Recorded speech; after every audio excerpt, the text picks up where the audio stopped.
The next topic I'd like to discuss this week is food inside prison. And I'd like to start this discussion with a personal experience. And it's a personal experience that I tell my classes typically every semester when I teach this section live. When I was in prison, one of the biggest days of the year wasn't Christmas, it wasn't Thanksgiving, it was the Super Bowl. And on the Super Bowl, there was a concerted effort among me and many other inmates to make that day like it was in the free world. There's no secret that there is gambling inside of prison, and many items were gambled on the Super Bowl. But that's not really what I want to talk about. What I'd like to talk about is how we prepared our Super Bowl feast.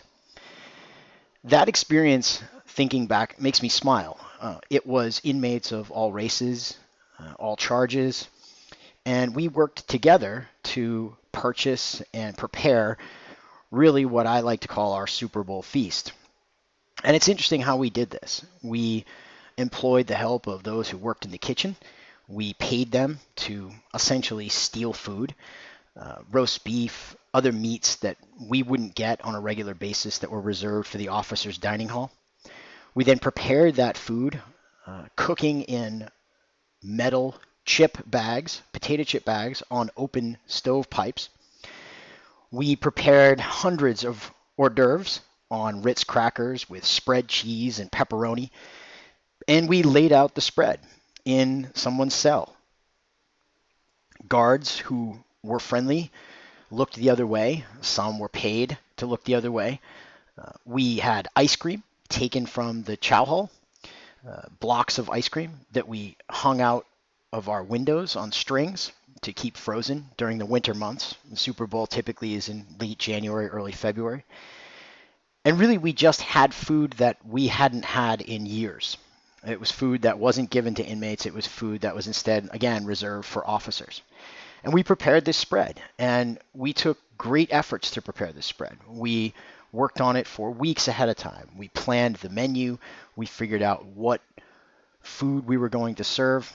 And it was really just a good time had by all. And that experience, that Super Bowl, every year, that party, reminded me of what the world was like. More so than any other day inside prison, the Super Bowl was one where I felt like I had been transported outside the fence and was at a house with good friends watching a game that meant a lot to me. So that was my Super Bowl experience. Now, I assigned you several articles written by scholars about food, and many of these scholars talk about food as resistance, as a way for inmates to take power back in how they prepare their food, how they acquire their food. Now, I'm not sure that resistance and power explains fully why inmates care so much about food or why inmates go to great lengths to steal contraband food or sandwiches from the kitchen. I think it probably explains some part of that phenomena. I think that it partly is about power and resistance. We will eat what we want. We will prepare our food the way we want to prepare it. And you can't control that part of my life, even though prison authorities try to with a fixed menu that isn't all that exciting or delicious. But I think part of what it also is about is how I explained my Super Bowl experience, which is that food can transport you outside of prison walls. It can give you the feeling that you are at a table with friends or that you are eating food maybe that is culturally your own.